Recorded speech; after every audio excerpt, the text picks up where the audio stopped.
So hey guys and welcome back to one M UFC your daily dose of Manchester United. और कल press conference में रेनियक ने बताया कि 25 प्लेयर्स अब आ चुके हैं वापस। सिर्फ पॉल पॉगबा ऐसा नाम था जो कि उन 25 प्लेयर्स की लिस्ट में नहीं था, जो कि कैरिंगटन पर मौजूद नहीं थे। But Paul Pogba has complete his recovery period and he will be back for the selection against Newcastle. तो अब जब 14 दिन का ब्रेक हो चुका है यूनाइटेड के पास, तो अच्छी खासी टीम है भाई। पूरी फिटनेस, फुली फिट टीम है, सिलेक्शन के लिए सारे प्लेयर्स हैं। अब हेडेक है रेनिक के लिए कि वो अपनी प्लेइंग 11 कैसे सिलेक्ट करता है और कौन से प्लेयर्स किस पोजीशन पर खेलने वाले हैं। दूसरी चीज, प्रीमियर लीग इकलौती ऐसी लीग है जो कि फेस्टिव सीजन में, जो कि क्रिसमस का पीरियड होता है न्यू ईयर तक, उसमें फिक्चर्स रखती है, खेलने पर मजबूर करती है प्लेयर्स को। और एज फुटबॉल फैंस यार, हमें तो फुटबॉल देखने से मतलब है। वी एब्सोल्युटली लव इट, क्योंकि वो हमारी भी छुट्टियों के दिन होते हैं। तो हम तो चाहते हैं भाई फुटबॉल चले, और फुटबॉल प्रीमियर लीग वो हमें प्रोवाइड करवाती है। बट इसके पीछे का जो सिनेरियो है, क्या कभी हमने ये सोच कर देखा कि प्लेयर्स किस ट्रॉमा से गुजरते हैं? मतलब अभी लिवरपूल का जो गेम 26 वाला कैंसिल हुआ है, अगर वो कैंसिल नहीं होता तो लिवरपूल को 26 को खेलना पड़ता और लिवरपूल को वापस से 28 को खेलना पड़ता। चेल्सी, जिनकी अभी लगी पड़ी हुई है इंजरीज की वजह से, उनको भी सिमिलर काइंड ऑफ फिक्चर्स खेलने पड़ते। तो ये एफए का कितना गलत तरीका है प्लेयर्स को ट्रीट करने का। ये प्लेयर्स वेलफेयर एसोसिएशन के नाम पर जो चुतियाप मचाते हैं, कितना वेलफेयर करते हैं ये प्लेयर्स का। कितना ये ध्यान में रखते हैं कि भाई प्लेयर्स भी ह्यूमन बीइंग्स हैं। उनको भी रिकवरी पीरियड के लिए कम से कम 48 आवर्स का टाइम चाहिए। And within 36 hours you are forcing them to play another game of Premier League, जो कि इतना इंटेंस रहता है irrespective of however the opposition is. Premier League के गेम्स कभी इजी नहीं होते, भले ही आप 20th पोजीशन पर बैठी टीम से खेल रहे हो या आप फर्स्ट पोजीशन पर बैठी टीम से खेल रहे हो। आपको लेवल ऑफ इनपुट उतना ही देना पड़ता है, because you want to make the most out of that fixture. अब जब प्लेयर्स इस इंजरी पीरियड में, इस फेस्टिव पीरियड में इंजर्ड हो जाते हैं, तो वो लंबे समय तक बाहर हो जाते हैं, क्योंकि उनकी मसल रिकवरी नहीं हो पाती है। अब किसी बंदे ने अगर 48 घंटे पहले मैच खेला है और उसके बाद वो वापस आकर मैच खेल रहा है, तो मसल्स रिकवरी कहाँ हुई है उसकी? वर्कआउट करना जिम में और 90 मिनट्स तक इंटेंस रनिंग करना, फिजिकल एग्जॉस्ट करना अपनी बॉडी को, तो वो डिफरेंट है भाई। और ये एफए को ध्यान में रखना पड़ेगा। दूसरी चीज ये है कि सारी लीग्स दुनिया की 5 सब्स्टिट्यूट का रूल भाई ला चुकी हैं जब से कोविड की सिचुएशन हुई है। अकेली प्रीमियर लीग ऐसी चूतिया लीग है जिसमें अभी तक ये रूल अप्लाई नहीं हुआ है। कोविड के टाइम पे जब पहला ईयर हुआ था, तब 5 सब्स्टिट्यूशन का वो आया था।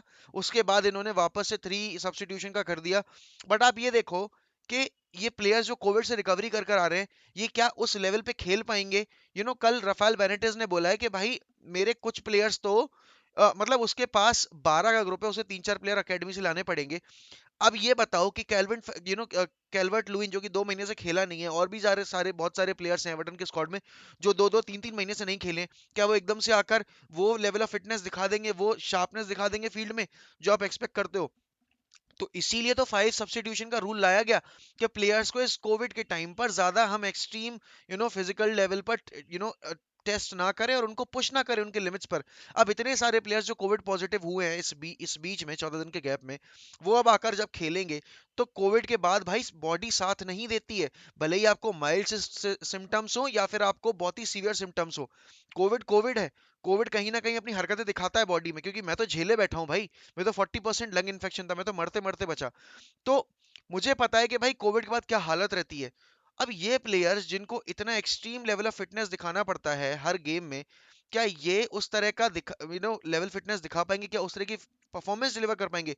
योशुआ किमिक, बायर्न म्यूनिख का सबको पता है कितना बढ़िया प्लेयर है, इज अ सीडीएम, एंड उसको लंग इन्फेक्शन हुआ है। वहीं दूसरी तरफ it took KDB 2 months before ही fully got back to his level best.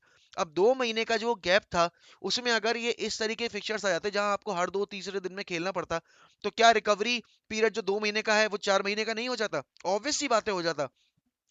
क्योंकि प्लेयर्स को आप उस एक्सट्रीम लिमिट तक जब पुश कर रहे हो, तो भाई रिकवरी पीरियड तो बॉडी उतना ही मांग रही है, बट आप उसको रिकवरी पीरियड दे ही नहीं रहे हो। अब रेनियक ने कल बोला है कि इंग्लैंड में ईएफएल कप का जो चुतियाप मचाया हुआ है, इतने साल से लोग बोल रहे हैं, जोसे मोरिनो था तब भी वो बोलते बोलते मर गया, पेप गार्डियोला भी बोलते बोलते थक गया। 2 पेप गार्डियोला की टीम इतने बार जीत चुकी है एएफएल कप, उनका तो पेटेंट कप बन गया है। बट इस कप की जरूरत प्रीमियर लीग टीम्स को नहीं है, इस कप की जरूरत है लोअर टायर लीग्स को। जो कि रेनियक ने कल सही बोला कि जो थर्ड टीयर फोर्थ टायर की लीग है, इवन सेकंड टीयर की जो लीग है, उनको जरूरत है इस कप की। बट प्रीमियर लीग के प्लेयर्स को बेमतलब हम फोर्स करते हैं। इस बीच में होता क्या है कि अगर इन ईएफएल कप के दौरान कोई हमारा फर्स्ट 11 का प्लेयर इंजर्ड हो जाता है तो फिर हो गई लंबी छुट्टी। अब उससे हैम्पर क्या होता है, प्रीमियर लीग का सीजन। क्योंकि प्रीमियर लीग में आप उन प्लेयर्स को यूज ही नहीं कर सकते। अब भाई वो इंजर्ड बैठे हैं दो दो तीन तीन महीने के लिए, तो कहां से आप उनको यूज कर पाओगे। तो प्रीमियर लीग पे इतना ज्यादा मतलब इंग्लिश एफए पे इतना ज्यादा यू नो प्रेशर बनाया जा रहा है इतने सालों से, बट उनके कान पर जू नहीं रेंग रही। वो साले चूतिए कान में मिट्टी का तेल डाल के बैठे हुए हैं। मतलब आप खुद सोचो कि इस कप का प्रीमियर लीग की टीम्स के लिए क्या महत्व है।